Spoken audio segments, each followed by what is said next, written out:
남편이 아내를 모자란 엄마, 모자란 아내라고 비난하며 이혼 소송을 제기했습니다. 심지어 그는 모든 재산과 아이의 양육권까지 모두 아내에게서 빼앗아 가려 했습니다.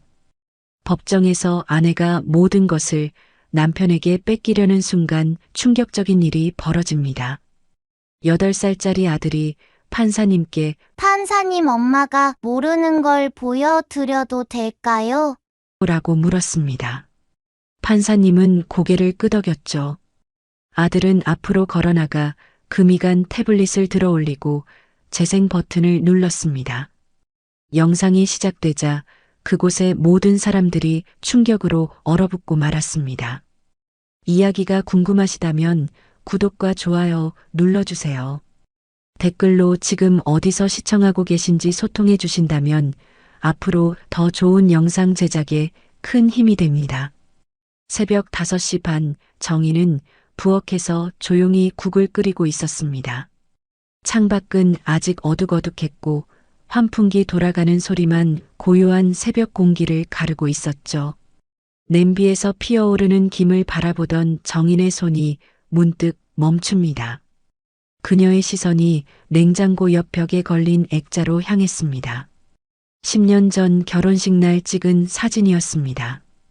그 사진 속에서 서준은 정인의 손을 꼭 잡고 환하게 웃고 있었습니다. 청혼하던 날 그가 했던 말이 아직도 귀에 맴돌았습니다. 당신의 순수함이 좋아요. 나한테 없는 따뜻함이 당신한테는 있어. 그때 서준은 정인을 세상에서 가장 소중한 사람처럼 바라봐 주었습니다. 대학 강단에 서는 똑똑한 남자가 평범한 자신을 선택해 주었다는 사실이 꿈만 같았죠. 정인은 그 사랑을 의심해 본 적이 단 한 번도 없었습니다. 그런데 지금 이 집에는 온기라고는 찾아볼 수가 없었습니다. 아침 6시 서준이 계단을 내려왔습니다. 정인이 정성껏 차린 식탁 앞에 그가 앉았습니다. 김이 모락모락 나는 미역국, 갓 구운 계란말이, 깔끔하게 담아낸 나물 반찬들이 놓여 있었습니다. 그러나 서준은 반찬에 눈길 한 번 주지 않았습니다. 숟가락으로 국을 한 번 떠서 입에 넣더니 미간을 찌푸렸습니다. 이것 짜네. 정인의 어깨가 움찔했습니다. 서준이 숟가락을 탁 내려놓으며 말을 이었습니다. 기본적인 간 맞추는 것도 못해? 매일 하는 건데 왜 이렇게 들쭉날쭉이야? 정인은 순간 아까 소금을 넣을 때 멍하니 다른 생각을 하다가 2번 넣었는지도 모른다는 불안이 스쳤습니다. 요즘 부쩍 이런 사소한 실수가 잦아진 터였습니다.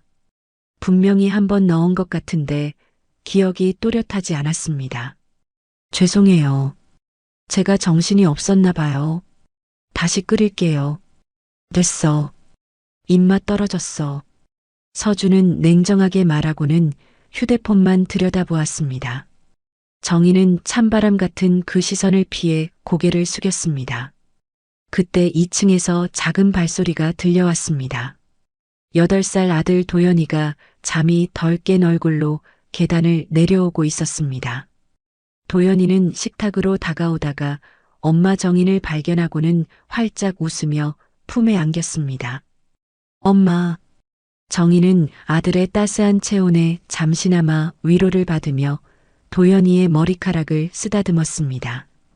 우리 아들 잘 잤어? 응. 그런데 도연이가 고개를 돌려 아버지 서준을 바라보는 순간 아이의 표정이 달라졌습니다. 밝던 눈빛이 조심스럽게 가라앉았고 몸이 살짝 굳는 게 느껴졌습니다. 도연이는 엄마 품에서 살짝 빠져나와 아버지에게 공손히 인사했습니다. 아빠 안녕히 주무셨어요. 서준은 그제야 아들을 바라보며 부드럽게 미소 지었습니다. 정인에게 보이던 차가운 얼굴과는 전혀 달랐습니다. 그래, 도연아. 오늘 학교 끝나고 바로 아빠 서재로 와. 논리적 사고력 훈련 좀 하자. 네, 아빠. 도연이는 고개를 끄덕였지만 그 작은 얼굴에는 어딘가 긴장한 기색이 스며 있었습니다. 서준은 아들의 어깨를 툭툭 두드리고는 가방을 들고 현관으로 향했습니다. 먼저 나간다. 문이 닫히고 집안에 평온이 내려앉았습니다. 정희는 아직 식지 않은 국그릇을 바라보다가 조용히 한숨을 내쉬었습니다. 도연이를 학교에 보내고 난 뒤 정희는 거실 소파에 앉아 잠시 멍하니 있었습니다. 요즘 서준은 집에서 그녀와 눈도 마주치려 하지 않았습니다. 무슨 말을 해도 꼬투리를 잡았고 살림을 아무리 열심히 해도 칭찬은커녕 비난만 돌아왔죠. 그때 현관벨이 울렸습니다. 택배기사가 두꺼운 봉투 하나를 건네주었습니다. 정희는 별 생각 없이 봉투를 받아들었다가 발신인 란에 적힌 글자를 보고 멈칫했습니다. 대형 법률 사무소의 로고가 선명하게 찍혀 있었습니다. 가슴이 덜컥 내려앉는 느낌이었습니다. 떨리는 손으로 봉투를 뜯었습니다. 맨 위에 적힌 글자가 눈에 들어왔습니다. 이혼 소송.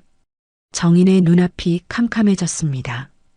다리에 힘이 풀려 소파에 털썩 주저앉았습니다. 종이를 읽어 내려가는데 글자들이 제대로 눈에 들어오지 않았습니다. 그 안에 적힌 내용은 너무나 충격적이었습니다.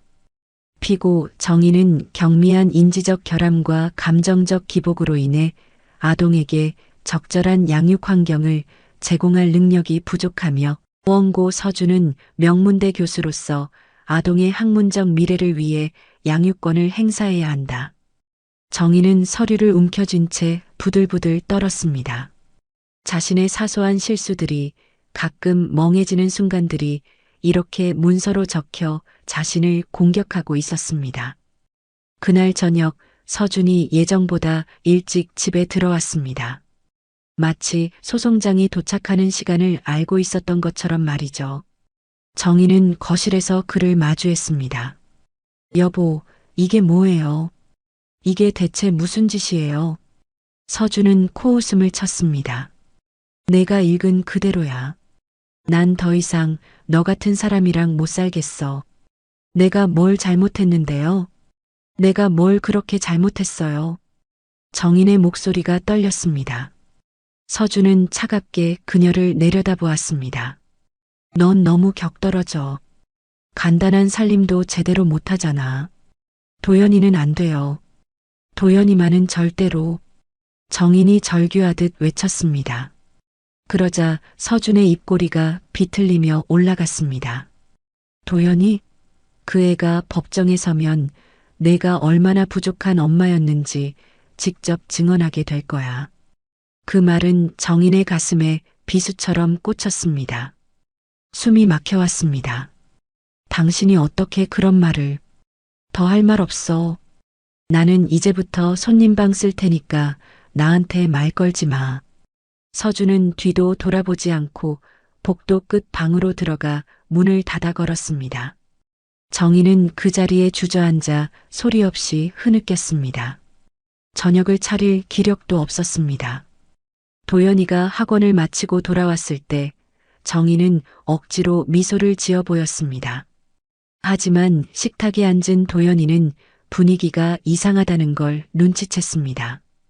아버지는 방에서 나오지 않았고 엄마의 눈은 붉게 부어 있었으니까요. 엄마, 아빠랑 왜 말 안 해? 응? 아냐, 아빠 오늘 피곤하신 거야. 정희는 떨리는 손으로 아들의 밥그릇에 반찬을 올려주었습니다. 도연이는 고개를 갸웃거리다가 더 묻지 않았습니다. 그러나 아이의 눈동자에는 불안한 빛이 어려 있었습니다. 그날 밤 정희는 잠을 이룰 수가 없었습니다. 침실로 가지 않고 도연이 방의 작은 의자에 앉아 밤을 지새웠습니다. 아이의 평화로운 잠든 얼굴을 바라보며 눈물이 멈추지 않았습니다. 벽에 걸린 결혼사진 속 환하게 웃던 남자는 이제 어디에도 없었습니다. 정인이 믿어왔던 모든 것이 10년이라는 세월이 한순간에 무너져 내리고 있었습니다. 뜬 눈으로 밤을 지새운 정인은 새벽녘이 되어서야 결심을 굳혔습니다. 도연이를 지키기 위해서라면 무엇이든 해야 했습니다.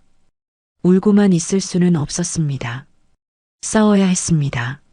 하지만 현실은 냉혹했습니다. 변호사를 선임하려면 돈이 필요했습니다. 정희는 떨리는 손으로 휴대폰을 꺼내 은행 앱을 열었습니다. 남편과 함께 관리하던 비상금 계좌였습니다. 결혼 초부터 두 사람이 함께 모아온 돈이 들어있는 계좌였죠.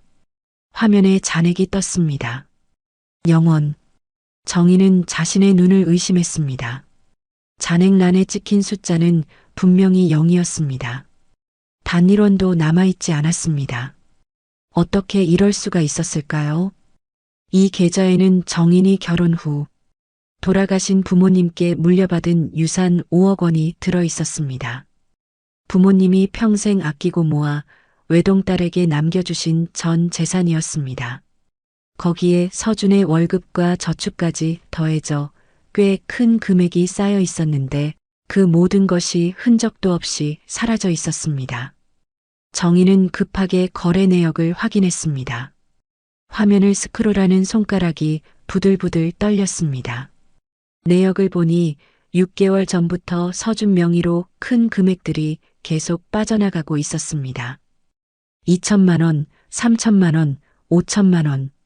그리고 소송장이 발송되기 바로 전날 마지막 남은 5억 원이 한꺼번에 인출되어 있었습니다. 계획적이었습니다. 서준은 이혼을 준비하면서 정인이 쌓을 여력조차 갖지 못하도록 미리 모든 돈을 빼돌린 것이었습니다. 정인은 휴대폰을 쥔 채 멍하니 앉아 있었습니다. 눈앞이 아득해졌습니다. 문득 거실 한쪽 장식장 위에 놓인 부모님 사진이 눈에 들어왔습니다. 어머니의 온화한 미소, 아버지의 듬직한 눈빛. 두 분은 딸이 고생하지 말라고 평생 모은 돈을 남겨주셨는데 그 돈이 이렇게 사라져버렸습니다. 정희는 부모남 사진 앞으로 비틀거리며 다가갔습니다. 무릎을 꿇고 앉아 사진을 올려다보았습니다. 엄마, 아빠, 죄송해요. 제가 죄송해요. 목이 메어 말을 잇지 못했습니다. 부모님이 피땀 흘려 모은 재산을 지키지 못했다는 죄책감이 가슴을 짓눌렀습니다. 그래도 혹시나 하는 마음에 정희는 안방 옷장 깊숙이 넣어둔 금고를 열어보았습니다. 결혼할 때 받은 예물 보석함이 들어있는 금고였습니다. 시어머니께서 손수 골라주신 금목걸이와 귀걸이, 다이아몬드 반지가 담겨 있었죠.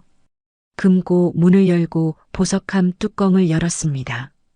그런데 함 안에 놓인 것들은 정인이 알던 그 보석들이 아니었습니다. 광택도 없고 가벼운, 한눈에 봐도 싸구려 모조품들이 예물 자리를 대신 차지하고 있었습니다. 정희는 구역질이 치밀어 올랐습니다. 서준은 정말 빈틈없이 모든 것을 가져간 것이었습니다. 이제 정인에게 남은 것은 아무것도 없었습니다. 다음 달 도연이 피아노 학원비조차 낼 수 없는 처지가 되어버렸습니다. 절망 속에서 정희는 오래전 연락이 끊겼던 대학 동창 친구에게 전화를 걸었습니다. 법률 구조기관에서 일했던 친구였습니다.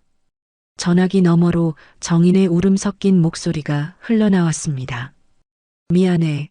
이렇게 갑자기 연락해서. 나 지금 너무 힘들어. 도움이 필요해. 친구는 정인의 이야기를 끝까지 들어주었습니다. 그리고 한참을 망설이다가 조심스럽게 말했습니다. 정인아, 내가 아는 변호사 한 분이 있어. 국선 변호사 출신인데 돈 없는 사람들 사건 많이 맡으셨던 분이야. 공태수 변호사님이라고. 연락해봐.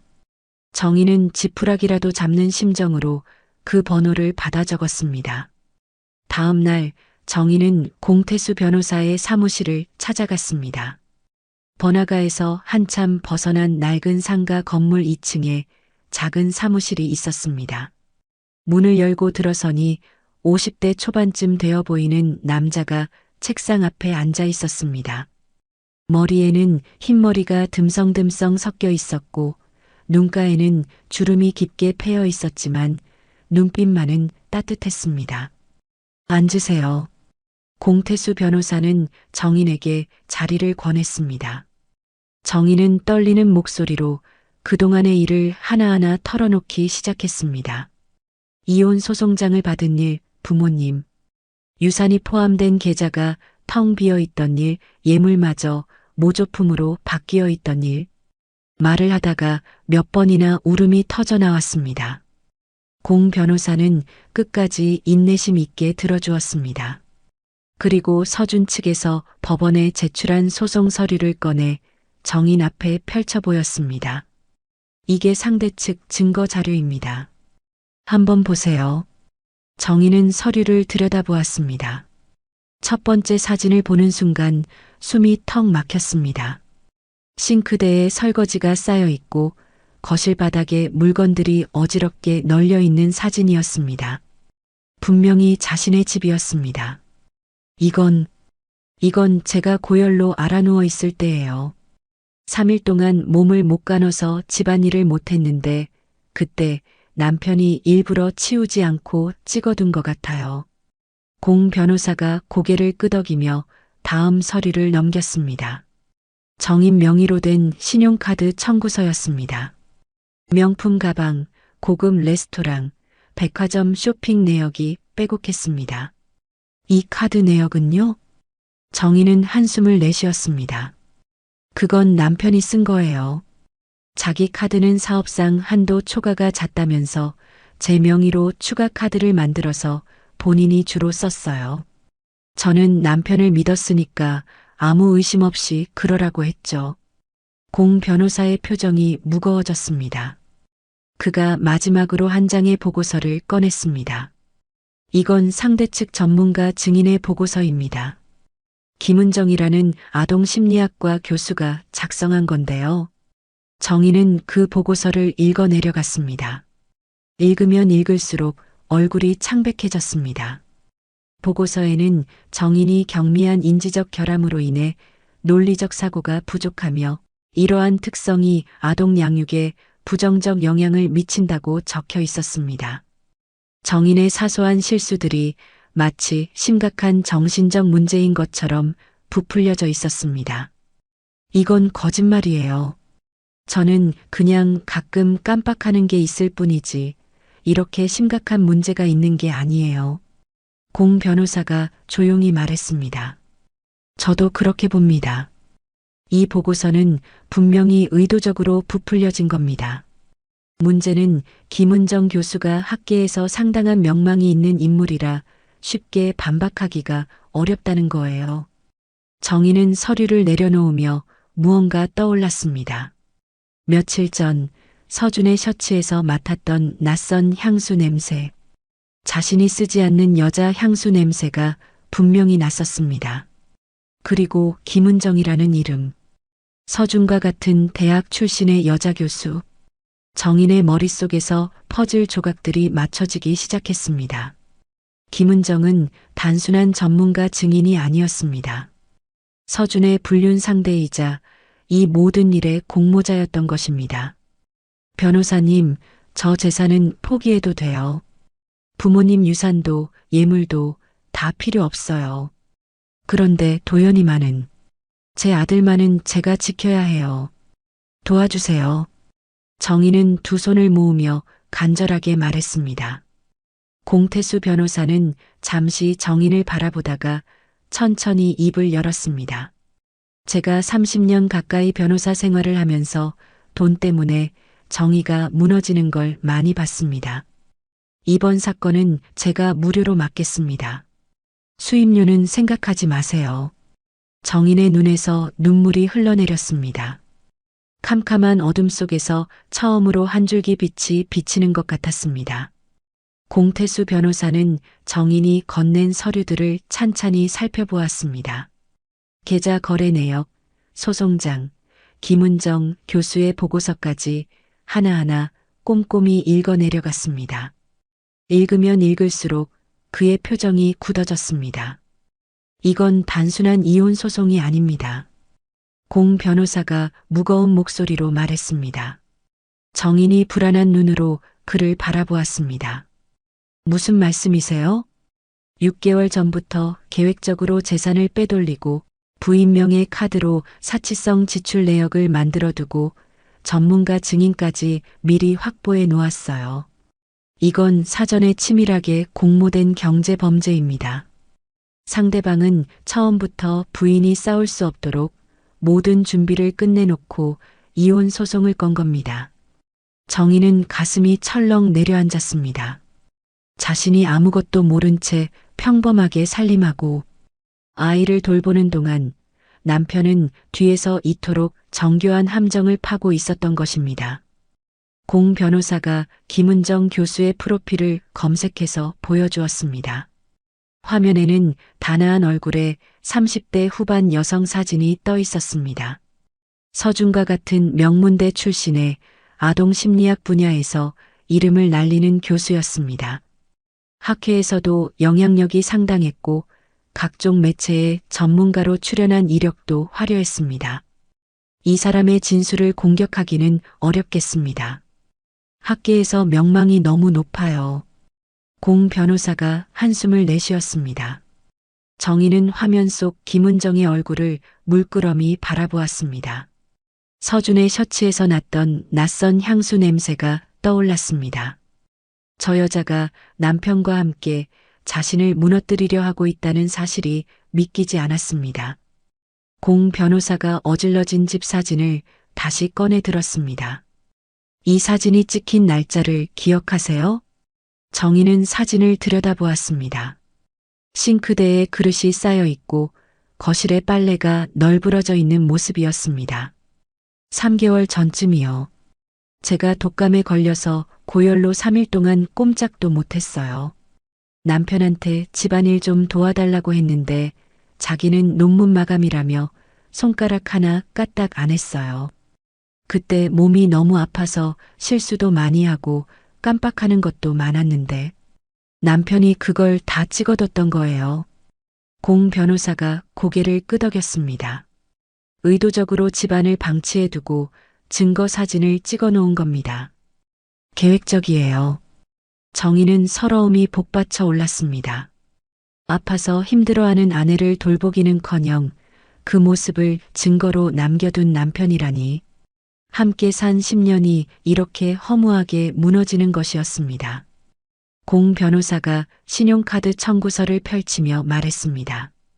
이 카드 내역이 결정적입니다. 명품 가방, 고급 레스토랑, 해외 쇼핑 내역까지. 겉으로 보면 부인이 사치스러운 생활을 한 것처럼 보이게 해놨어요. 그건 아까도 말씀드렸다시피 다 남편이 쓴 거예요. 저는 평상시내 백화점도 안 가는 사람이에요. 정인의 목소리가 떨렸습니다. 남편을 믿었던 그 믿음이 지금 자신의 목을 조르는 올가미가 되어 있었습니다. 공 변호사는 잠시 침묵하다가 나지막이 말했습니다. 정인 씨, 저도 예전에 이런 사건을 맡았던 적이 있습니다. 남편이 아내 재산 다 빼돌리고 아이 양육권까지 가져가려 했던 사건이었어요. 그때 제가 졌습니다. 정인이 놀란 눈으로 공 변호사를 바라보았습니다. 상대 변호사가 워낙 유능하고 증거가 교묘하게 조작되어 있어서 뒤집지 못했어요. 그 의뢰인은 아이도 잃고 빈손으로 쫓겨나다시피 했습니다. 그 일이 저한테 평생 트라우마로 남아 있어요. 공 변호사의 눈빛이 단단해졌습니다. 하지만 이번엔 지지 않겠습니다. 반드시 이기겠습니다. 정희는 공 변호사의 결연한 모습에 작은 희망을 느꼈습니다. 비록 상대가 강하고 자신에게는 아무것도 남지 않았지만 적어도 자신의 편에서 싸워줄 사람이 생긴 것이었습니다. 그날 저녁 정인이 집에 돌아오니 서준이 거실 소파에 앉아 도연이와 이야기를 나누고 있었습니다. 도연이의 손에는 커다란 상자가 들려 있었습니다. 최신형 태블릿이었습니다. 값비싼 전자제품 특유의 깔끔한 포장이 눈에 들어왔습니다. 와, 아빠 고마워요. 도연이가 환하게 웃었습니다. 서준은 아들의 머리를 쓰다듬으며 다정하게 말했습니다. 그럼 아빠는 너한테 항상 최고만 줄 수 있어. 너의 지적 성장을 위해서라면 뭐든 해줄 수 있다. 정인이 현관에 서 있는 것을 본 서준이 힐끗 그녀를 쳐다보았습니다. 그 눈빛에는 조롱이 담겨 있었습니다. 마치 내가 줄 수 없는 것을 나는 줄 수 있다고 말하는 것 같았습니다. 저녁 식사 후 서준은 도연이를 서재로 데려갔습니다. 정희는 설거지를 하면서 서재 쪽에서 들려오는 대화 소리에 귀를 기울였습니다. 도연아, 사람은 논리적으로 생각해야 해. 감정적인 건 약한 거야. 울거나 화내는 건 머리가 나쁜 사람들이 하는 짓이다. 네, 아빠. 엄마처럼 되면 안 돼. 엄마는 감정적이고 논리가 부족해서 자주 실수하잖아. 정인의 손이 멈췄습니다. 심장이 쿵 내려앉는 느낌이었습니다. 남편이 아들에게 자신을 그렇게 가르치고 있었던 것입니다. 잠시 후 도연이가 서재에서 나왔습니다. 아이의 얼굴에는 어딘가 불편한 기색이 서려 있었습니다. 도연이는 새 태블릿을 안고 자기 방으로 올라갔습니다.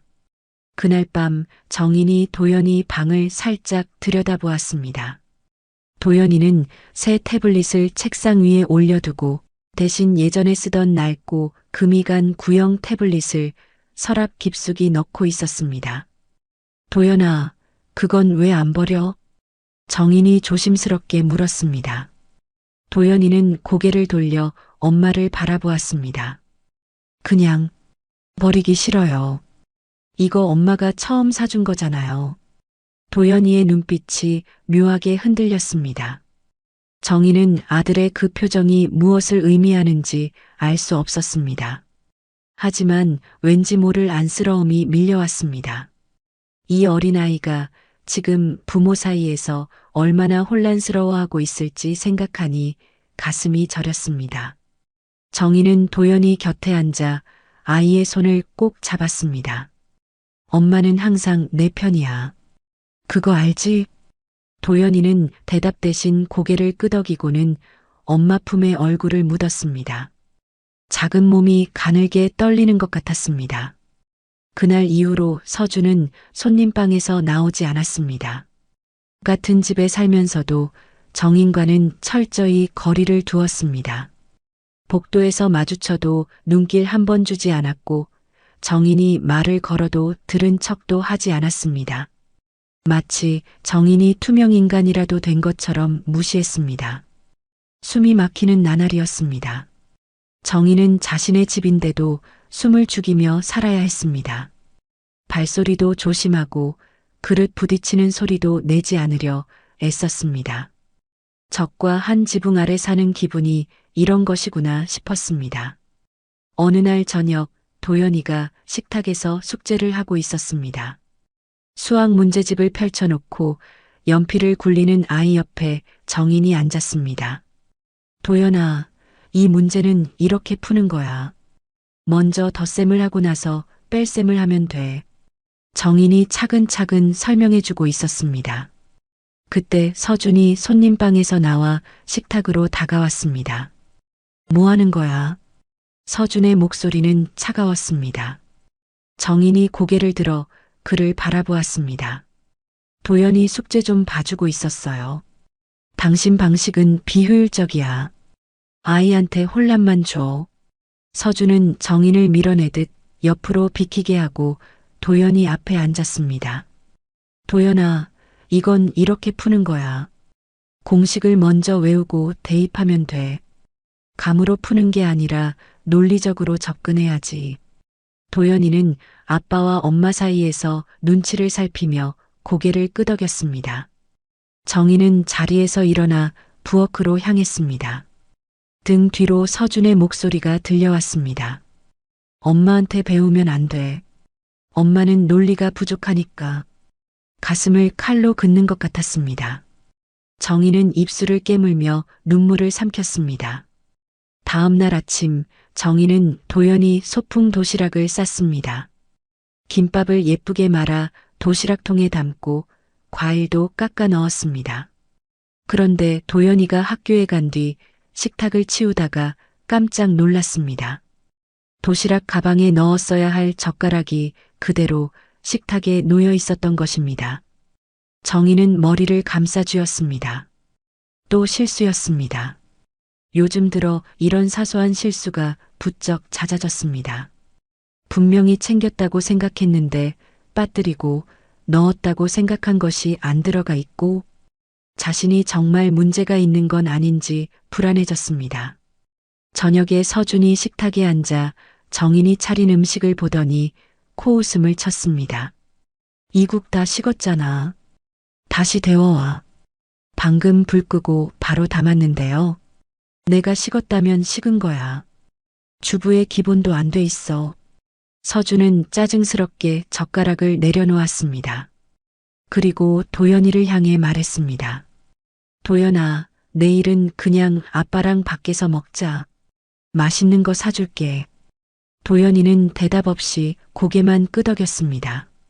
하지만 아이의 시선은 자꾸 엄마 쪽으로 향했습니다. 그날 밤 도연이가 정인의 방으로 왔습니다. 새 태블릿으로 게임을 하다가 갑자기 엄마가 보고 싶어졌다고 했습니다. 정인은 아들을 꼭 안아주었습니다. 엄마, 나 계란말이 먹고 싶어. 지금 밤인데? 응. 엄마가 해주는 계란말이가 세상에서 제일 맛있어. 정희는 아들의 손을 잡고 부엌으로 내려갔습니다. 후라이팬에 기름을 두르고 계란물을 부어 돌돌 말았습니다. 노릇노릇하게 익은 계란말이를 접시에 담아 도연이 앞에 놓았습니다. 도연이는 한 입 베어 물고는 환하게 웃었습니다. 역시 엄마 계란말이가 최고야. 그 웃음이 정인에게는 세상 무엇보다 큰 위로였습니다. 며칠 후 이상한 일이 있었습니다. 서준이 학교로 도연이를 픽업해서 놀이공원에 다녀왔다는 것이었습니다. 정인에게는 한마디 말도 없이 말이죠. 저녁에 돌아온 도연이는 신이 나서 놀이공원 이야기를 했습니다. 하지만 정인의 시선은 서준의 셔츠에 고정되어 있었습니다. 낯선 여자 향수 냄새가 났습니다. 자신이 쓰지 않는 달콤하고 진한 향기였습니다. 정인은 확신했습니다. 김은정이었습니다. 서준이 그 여자와 함께 도연이를 데리고 놀이공원에 다녀온 것입니다. 정인은 너무 화가 나서 따져 물었습니다. 누구와 함께 아들 도연이를 데리고 놀이공원에 갔냐고요. 그렇지만 서준은 의미심장한 미소만 남긴 채 대꾸도 안 하고 들어가 버렸습니다. 정인은 그 자리에 주저앉아 소리 없이 울었습니다. 그 모든 것을 작은 눈이 지켜보고 있었습니다. 도연이는 물을 마시러 나왔다가 복도에서 아빠가 전화하는 소리를 들었습니다. 은정아, 다 끝나면 우리 같이 살자. 걱정 마, 양육권은 내가 확실히 가져올 테니까. 도연이의 눈이 흔들렸습니다. 아이는 조용히 방으로 돌아가 이불을 뒤집어 썼습니다. 얼마 후 도연이가 정인의 방으로 왔습니다. 눈가가 붉어져 있었습니다. 엄마, 왜 울어요? 정인은 황급히 눈물을 닦았습니다. 엄마 안 울어. 눈에 뭐가 들어갔나 봐. 아빠가 그랬어요. 엄마가 아파서 감정적으로 불안정한 거래요. 아빠랑 같이 가면 엄마가 나을 수 있대요. 그 말에 정인의 가슴이 무너져 내렸습니다. 서준이 어린 아들에게까지 그런 거짓말을 주입하고 있었던 것입니다. 도연아, 엄마는 아프지 않아. 엄마는 괜찮아. 정인은 아들을 꼭 껴안았습니다. 도연이의 작은 몸이 엄마 품에서 가늘게 떨렸습니다. 그날 밤 정인이 잠든 도연이 이불을 덮어주다가 이상한 것을 발견했습니다. 도연이가 새 태블릿이 아닌 낡고 금이 간 구형 태블릿을 꼭 껴안고 자고 있었던 것입니다. 정인은 아들의 그 행동이 무엇을 의미하는지 알 수 없었습니다. 그저 마음이 아릴 뿐이었습니다. 재판 당일 아침이 밝았습니다. 정인은 거의 뜬 눈으로 밤을 새웠습니다. 눈 밑에는 짙은 그늘이 내려앉았고 얼굴은 헬쑥하게 말라 있었습니다. 도연이를 깨워 아침을 차려주는데 손이 떨렸습니다. 식탁에 앉은 도연이가 엄마를 올려다보았습니다. 엄마, 손 왜 떨려? 정희는 억지로 미소를 지었습니다. 괜찮아. 엄마 오늘 중요한 일이 있어서 좀 긴장됐나 봐. 무슨 일인데요? 어른들 일이야. 금방 끝날 거야. 도연이는 걱정스러운 눈으로 엄마를 바라보았습니다. 그 눈빛에 정인의 마음이 더 아려왔습니다. 엄마 힘내요. 엄마는 잘할 수 있어요. 도연이의 작은 응원에 정인은 눈시울이 뜨거워졌습니다. 법원에 도착한 정인은 공태수 변호사와 함께 법정 안으로 들어섰습니다. 낡은 원피스에 화장기 없는 얼굴이었습니다. 반면 서준은 고가의 정장을 빳빳하게 차려입고 자신감 넘치는 표정으로 앉아 있었습니다. 그 옆에는 김은정 교수가 단아한 모습으로 함께하고 있었습니다. 방청석에는 서준 측 지인들이 앉아 있었습니다. 그들의 시선이 정인에게 쏟아졌습니다. 동정도 연민도 없는 깔보는 듯한 눈빛들이었습니다. 정인은 고립무원의 기분을 느꼈습니다. 재판이 시작되었습니다. 서준 측 변호사인 강 변호사가 먼저 공격을 시작했습니다. 피고 정인은 명예 도용을 통해 사치스러운 생활을 했으며 이 카드 내역이 그 증거입니다. 스크린에 정인 명의의 신용카드 청구서가 떴습니다. 명품, 고급 레스토랑, 해외 결제 내역이 빼곡했습니다. 공 변호사가 반박했습니다. 이 카드는 원고 서준이 실제로 사용한 것입니다. 피고는 카드 사용 내역을 전혀 알지 못했습니다. 그러나 강 변호사는 코웃음을 쳤습니다. 부부 공동재산으로 생활한 것이니 누가 썼든 상관없습니다. 중요한 건 피고 명의라는 사실입니다. 공 변호사의 반박이 무력하게 묻혔습니다. 다음으로 김은정 교수가 증인석에 섰습니다. 그녀는 차분한 목소리로 보고서를 읽어내려갔습니다. 피고 정인은 경미한 인지적 결함으로 인해 비논리적인 사고 패턴을 보이며 이러한 특성은 아동의 지적 발달에 부정적인 영향을 미칩니다. 따라서 아동의 양육권은 원고 서준 교수에게 부여되어야 합니다. 정인은 분노로 몸이 떨렸습니다. 하지만 김은정의 말은 계속되었습니다. 제가 관찰한 바에 따르면 피고는 감정 조절에 어려움을 겪고 있으며 이는 아동에게 불안정한 양육 환경을 제공합니다. 증언이 끝나고 김은정이 자리로 돌아가면서 정인 옆을 지나쳤습니다. 그때 그녀가 정인에게만 들리도록 낮게 속삭였습니다. 당신 같은 사람이 아이를 키우면 안 돼요. 정인의 눈앞이 하얘졌습니다. 강 변호사가 다음 증거를 제시했습니다. 스크린에 사진 한 장이 떴습니다. 침실에서 울부짖고 있는 정인의 모습이었습니다. 서준이 몰래 찍어둔 사진이었습니다. 보시다시피 피고는 심각한 감정적 기복을 보이고 있습니다. 이런 어머니 밑에서 아이가 건강하게 자랄 수 있겠습니까? 방청석에서 수군거리는 소리가 들려왔습니다. 정인은 더 이상 참을 수가 없었습니다. 분노와 억울함이 폭발했습니다. 자리에서 벌떡 일어나 소리쳤습니다. 거짓말이에요. 전부 다 거짓말이에요. 그 사람이 제 부모님, 유산까지 전부 훔쳐갔어요. 그 사람이 악마예요. 판사가 망치를 내리쳤습니다. 피고 측, 진정하세요. 하지만 정인은 멈출 수가 없었습니다. 저 여자는 남편의 불륜 상대예요. 둘이 짜고 저를 몰아내려는 거예요. 법정이 술렁였습니다. 공 변호사가 황급히 정인의 팔을 잡아 끌었습니다. 정인 씨, 진정하세요. 제발 진정하세요.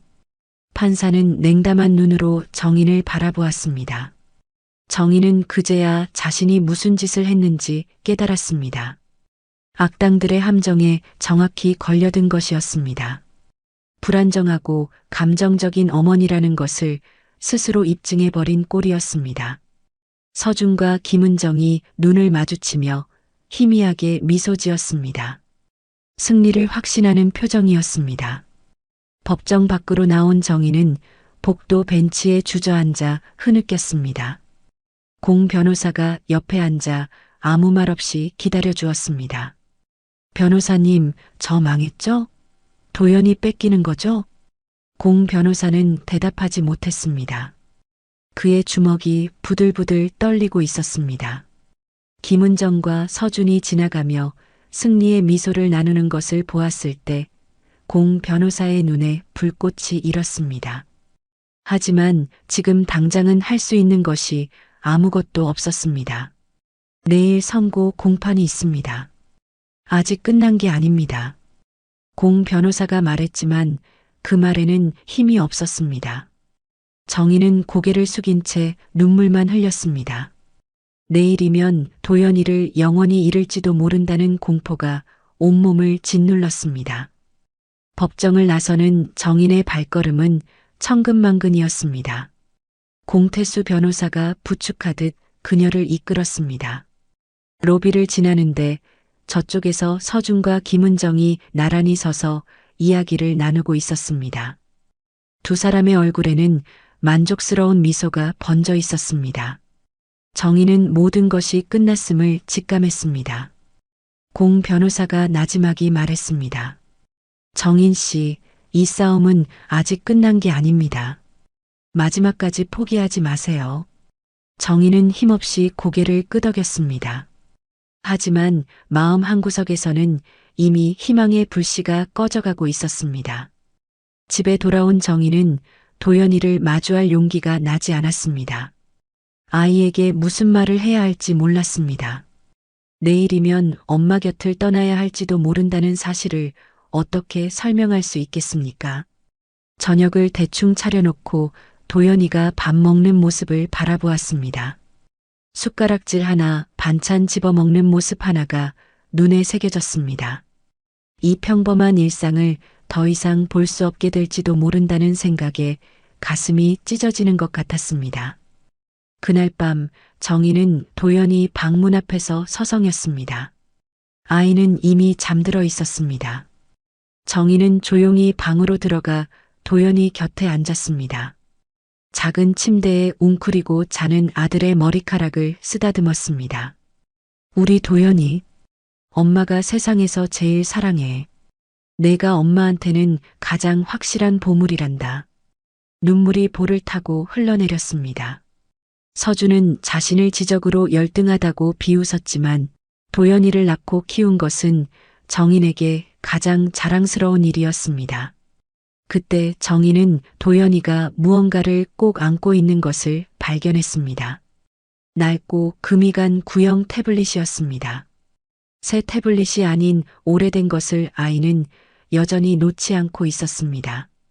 그 집착이 어디에서 오는 것인지 정희는 알 수 없었습니다. 그저 아이가 무엇인가를 꼭 붙잡고 싶어 하는 것 같아 마음이 아렸습니다. 정희는 밤새 도연이 곁을 지켰습니다. 잠이 오지 않았습니다. 아이의 평화로운 잠든 얼굴을 바라보며 시간이 멈추기를 바랐습니다. 한편 도연이는 잠든 척하고 있었습니다. 눈을 감고 있었지만 머릿속에서는 온갖 생각이 소용돌이쳤습니다. 아빠가 전화로 했던 말이 떠올랐습니다. 은정아, 다 끝나면 같이 살자. 엄마가 아프다고 했던 거짓말, 엄마를 무시하던 차가운 눈빛, 그리고 엄마가 밤마다 몰래 우는 소리. 도연이의 머릿속에서 또 다른 기억이 떠올랐습니다. 엄마가 늘 말해주던 것이었습니다. 도연아, 거짓말은 나쁜 거야. 진실을 말하는 게 옳은 거야. 아빠는 거짓말을 하고 있었습니다. 엄마는 아프지 않았습니다. 엄마는 나쁜 사람이 아니었습니다. 도연이는 조용히 눈을 떴습니다. 엄마가 의자에서 잠깐 졸고 있었습니다. 아이는 살금살금 침대에서 내려왔습니다. 그러고는 끌어안고 있던 낡은 태블릿을 바라보았습니다. 이것은 엄마가 처음 사준 태블릿이었습니다. 화면에 금이 가고 반응이 느렸지만 카메라는 아직 작동했습니다. 아이는 이 태블릿을 한 번도 버린 적이 없었습니다. 도연이는 아빠 서재 쪽으로 걸어갔습니다. 발소리를 죽이고 조심조심 움직였습니다. 서재 문 앞에 도착해서 안을 살폈습니다. 아빠는 없었습니다. 아이는 서재 안으로 들어가 책장 옆 화분 뒤에 태블릿을 숨겼습니다. 카메라 렌즈가 방 전체를 향하도록 각도를 맞추고 녹화 버튼을 눌렀습니다. 그날 밤늦게 서준이 서재로 김은정을 불러들였습니다. 두 사람은 내일 선고에 대해 이야기를 나눴습니다. 태블릿의 카메라는 그 모든 대화를 고스란히 담아내고 있었습니다. 다음 날 새벽 도연이는 서재에 몰래 들어가 태블릿을 회수했습니다. 영상을 확인해 보니 아빠와 김은정 교수가 나누는 대화가 또렷이 녹화되어 있었습니다. 도연이는 태블릿을 베개 밑에 꽁꽁 숨겼습니다.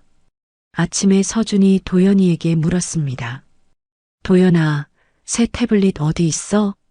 학교에 두고 왔어요. 도연이는 태연하게 거짓말을 했습니다. 8살 아이의 첫 거짓말이었습니다. 하지만 그것은 엄마를 지키기 위한 거짓말이었습니다. 선고 전날 밤 정인이 도연이 방에서 잠시 졸았을 때 도연이는 베개 밑에 손을 넣어 태블릿이 있는지 확인했습니다. 그리고 거실에서 들려오는 엄마의 흐느끼는 소리를 들었습니다. 도연이의 눈에서 눈물이 흘러내렸습니다. 작은 주먹을 꽉 쥐었습니다. 내일 판사님한테 보여줘야 해. 아빠가 거짓말쟁이라는 걸. 선고일 아침이 밝았습니다. 정희는 밤새 뜬 눈으로 지새운 탓에 얼굴이 부어 있었습니다. 무거운 발걸음으로 법원에 향했습니다. 패배를 예감하면서도 가야만 했습니다. 법정에 들어서니 서준과 김은정이 나란히 앉아 있었습니다. 두 사람은 자신감에 차 있었습니다. 김은정은 방청석에서 정인을 향해 조롱하는 듯한 희미한 미소를 보냈습니다. 정인은 뻣뻣하게 의자에 앉았습니다. 공 변호사가 옆에 앉았지만 무슨 말을 해야 할지 몰랐습니다. 모든 것이 끝나가고 있었습니다. 판사가 입정했습니다. 법정 안에 긴장감이 감돌았습니다. 정인은 두 손을 꽉 쥐고 떨리는 몸을 억눌렀습니다. 판사가 서류를 펼치며 말을 시작했습니다. 본 재판부는 제출된 증거와 증인 진술을 검토한 결과 피고 이정인의 정서적 불안정성과 재정적 무책임이 일부 인정된다고 판단합니다. 따라서 정인의 눈앞이 캄캄해졌습니다. 공 변호사의 얼굴도 굳어 있었습니다. 서준은 승리를 확신하며 입꼬리를 올렸습니다. 바로 그 순간이었습니다. 법정 뒷문이 벌컥 열렸습니다. 모든 시선이 그쪽으로 향했습니다. 문 앞에 초등학교 교복을 입은 작은 아이가 서 있었습니다. 도연이었습니다. 법정 안이 술렁였습니다. 경비원이 황급히 다가왔습니다. 여기 들어오면 안 돼, 꼬마야. 도연이는 물러서지 않았습니다. 판사님한테 드릴 게 있어요. 중요한 거예요. 정인이 자리에서 벌떡 일어났습니다. 도연아, 너 여기 어떻게? 서준도 얼굴이 하얗게 질려 소리쳤습니다. 도연아, 당장 나가. 지금 뭐 하는 짓이야? 하지만 판사가 손을 들어 조용히 하라고 했습니다. 잠깐 아이가 할 말이 있다고 하니 들어봅시다. 이리 오너라. 도연이는 작은 발걸음으로 앞으로 걸어나갔습니다. 손에는 낡고 금이 간 태블릿이 들려 있었습니다. 아이의 손이 떨리고 있었지만 눈빛은 단단했습니다. 정희는 아들에게 달려가려 했지만 공 변호사가 그녀의 팔을 잡았습니다. 잠깐만요, 정인 씨. 들어보세요. 도연이가 판사 앞에 서서 떨리는 목소리로 말했습니다. 판사님, 엄마가 모르는 아빠의 비밀을 보여드려도 될까요? 판사가 고개를 끄덕였습니다. 보여주렴. 도연이가 태블릿을 건넸습니다. 법원 직원이 태블릿을 받아 법정 모니터에 연결했습니다. 화면이 켜지자 영상이 재생되기 시작했습니다. 서준의 서재였습니다. 화분 뒤에서 촬영된 영상이었습니다. 서준과 김은정이 나란히 소파에 앉아 대화를 나누고 있었습니다. 영상 속 서준이 말했습니다. 유산 5억 원 포함해서 전 재산은 이미 다른 계좌로 옮겼어. 걱정 마. 김은정이 대답했습니다. 그 여자 인지적 결함 부분을 좀 더 부풀려야겠어. 판사가 확실히 믿도록. 그래, 그렇게 해. 내가 그때 정인이 아플 때 일부러 집 더 어지르고 사진 찍었잖아. 이렇게 잘 쓰일 줄이야. 법정이 술렁였습니다. 방청석에서 웅성거리는 소리가 점점 커졌습니다. 서준의 얼굴이 창백하게 질렸습니다. 김은정은 입술을 파르르 떨며 자리에서 일어나려 했습니다. 영상은 계속되었습니다. 도연이는 내가 데려올 거야. 저 여자한테는 한 푼도 안 줘도 돼. 법정에서 울고 불고 하면 감정 불안정하다고 몰아붙이면 되니까. 영상이 끝났습니다. 법정 안은 정막이 흘렀습니다. 판사의 얼굴이 싸늘하게 굳어 있었습니다. 판사가 도연이에게 물었습니다. 이 영상을 어떻게 찍은 거니? 도연이가 대답했습니다. 아빠 서재 화분 뒤에 태블릿 숨겨놓고 녹화했어요. 왜 이런 걸 찍었니? 도연이의 눈에 눈물이 고였습니다. 아빠가 나쁜 사람이고 엄마를 거짓말로 공격한다는 걸 보여줘야 했어요. 엄마는 아프지 않아요. 엄마는 나쁜 사람 아니에요. 판사가 다시 물었습니다. 이걸 왜 엄마한테 미리 안 줬니? 아빠가 없앨까 봐요. 학교에서 배웠어요. 판사님이 제일 공정하다고. 그래서 판사님한테 직접 드리려고 했어요. 법정 안이 숙연해졌습니다. 8살 아이의 순수한 정의감 앞에 모두가 말을 잃었습니다. 서준이 자리에서 벌떡 일어났습니다. 이건 조작이에요. 애가 조작한 거라고요. 판사가 차갑게 말했습니다. 원고는 자리에 앉으세요. 김은정이 비명을 질렀습니다. 저는 속은 거예요. 서준 씨가 시킨 거예요. 저는 몰랐어요.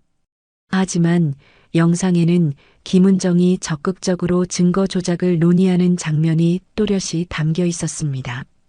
변명의 여지가 없었습니다. 판사가 망치를 내리쳤습니다.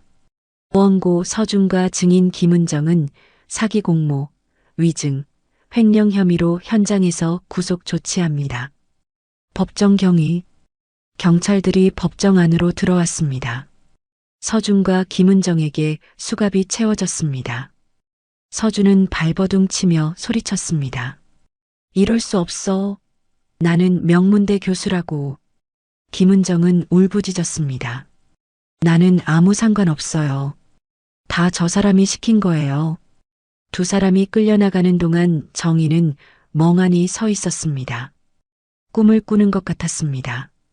공 변호사가 정인의 어깨를 잡았습니다. 정인 씨, 이겼습니다. 이긴 겁니다. 정인은 도연이를 향해 달려갔습니다. 무릎을 꿇고 아들을 꼭 껴안았습니다. 눈물이 멈추지 않았습니다. 도연아, 우리 도연이. 도연이도 엄마를 꼭 안으며 말했습니다. 엄마, 나 잘했지? 엄마는 나쁜 사람 아니잖아요. 그래, 우리 아들이 최고야. 최고야. 정인은 아들을 안은 채 한참을 울었습니다. 법정 안의 모든 사람들이 그 모습을 가슴 뭉클하게 지켜보았습니다. 판사가 최종 판결을 선고했습니다. 원고 박서준의 이혼 소송을 전부 기각하고 피고 정인의 반소 이혼을 인용합니다. 미성년자 박도연의 친권 및 양육권은 전부 모 이정인에게 부여하며 원고가 횡령한 재산 전액을 피고에게 반환할 것을 명합니다. 망치가 내려쳤습니다. 정희는 눈물 범벅이 된 얼굴로 고개를 숙였습니다. 드디어 끝났습니다. 서준이 수갑이 채워진 채 끌려나가면서 정인의 눈을 마주치지 못했습니다. 그 오만하던 남자가 고개를 푹 숙이고 있었습니다.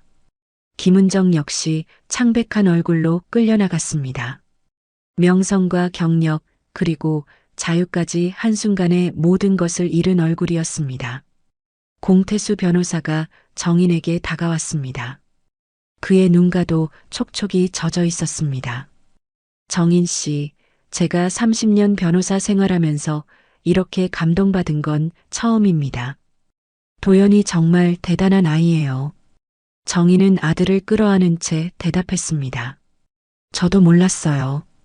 이 아이가 이렇게 용감한 아이인 줄. 공 변호사가 도연이의 머리를 쓰다듬었습니다. 도연아, 너 정말 대단하다. 나중에 크면 훌륭한 사람이 될 거야. 도연이는 수줍게 웃었습니다. 법원을 나서는 정인의 발걸음은 들어올 때와 완전히 달랐습니다. 무겁고 절망적이던 발걸음이 이제는 가볍고 희망차게 변해 있었습니다. 햇살이 유난히 따사롭게 내리쬐었습니다. 며칠 후 공 변호사의 도움으로 서준이 빼돌린 재산이 전액 반환되었습니다. 부모님께서 남겨주신 유산 5억 원도 고스란히 돌아왔습니다. 정희는 부모님 사진 앞에 앉아 오래도록 울었습니다. 엄마, 아빠, 이제 다시 찾았어요. 정희는 서준의 그림자가 드리운 그 집을 팔기로 결심했습니다. 새로운 시작을 위해서는 새로운 공간이 필요했습니다. 작지만 햇살이 잘 드는 아파트를 계약하고 도연이와 함께 이사했습니다. 이사한 첫날 도연이가 새 방을 둘러보며 말했습니다. 엄마, 여기 진짜 좋다. 햇빛이 많이 들어와. 그렇지? 엄마도 마음에 들어. 정희는 아들의 손을 잡고 베란다로 나갔습니다. 창밖으로 보이는 하늘이 맑고 푸르렀습니다. 시간이 흘러 정희는 작은 케이터링 사업을 시작했습니다. 서준에게 늘 혹평받던 요리 솜씨였지만 세상은 달랐습니다. 정인이 만든 음식은 따뜻하고 정성이 가득했습니다. 입소문이 나기 시작했고 주문이 조금씩 늘어났습니다. 정인 씨 반찬 진짜 맛있어요. 우리 어머니가 해주시던 맛이에요. 단골 손님의 칭찬에 정인은 눈시울이 붉어졌습니다. 서준은 자신의 요리가 형편없다고 했지만 사람들은 맛있다고 했습니다. 자신은 무능한 사람이 아니었던 것입니다. 어느 날 저녁 정인은 도연이에게 물었습니다. 도연아, 그런데 왜 새 태블릿 안 쓰고 낡은 태블릿으로 찍었어? 도연이가 씩 웃었습니다. 새 태블릿은 아빠가 엄마 몰래 쓰라고 했잖아요. 그건 왠지 쓰기 싫었어요. 그리고 낡은 태블릿이 카메라 각도가 더 좋았어요. 화분 뒤에 숨기기 딱 좋은 크기였거든요. 정희는 아들의 말에 웃음이 나왔습니다. 이 작은 아이가 그렇게까지 생각하고 있었다니. 근데 도연아, 어떻게 그런 생각을 했어? 녹화해서 판사님한테 보여줄 생각을. 도연이가 잠시 생각하더니 대답했습니다. 엄마가 맨날 말했잖아요. 거짓말은 나쁜 거고 진실을 말하는 게 옳은 거라고. 아빠가 거짓말하는 거 보여주면 판사님이 알아줄 것 같았어요. 정희는 가슴이 뭉클해졌습니다. 자신이 아들에게 가르친 것은 논리나 지적 능력이 아니었습니다. 정직함과 정의에 대한 순수한 감각이었습니다. 그리고 그것이 자신을 구원한 것이었습니다. 서준은 지식과 논리를 가르치려 했지만 정의는 마음과 진실을 가르쳤습니다. 결국 이긴 것은 정인의 가르침이었습니다. 구치소에서 서준이 도연이 면회를 신청해 왔습니다. 정인은 도연이에게 물었습니다. 도연아, 아빠가 면회 오래. 갈래? 도연이는 고개를 저었습니다. 안 갈래요. 아빠는 거짓말쟁이니까. 엄마한테 나쁜 짓 한 사람이니까. 정희는 아들을 꼭 안아주었습니다. 아이는 이미 스스로 판단할 줄 알았습니다. 몇 달 후 도연이의 학교에서 피아노 발표회가 열렸습니다. 도연이는 무대 위에서 조금 긴장한 표정으로 피아노 앞에 앉았습니다. 객석에서 정인이 손을 흔들어 주었습니다. 도연이가 연주를 시작했습니다. 서툴지만 정성이 담긴 연주였습니다. 정인은 그 모습을 바라보며 눈물이 글썽였습니다. 평범한 일상이 이렇게 소중한 것이었습니다. 연주가 끝나고 정인은 힘차게 박수를 쳤습니다. 도연이가 무대에서 내려와 엄마에게 달려왔습니다.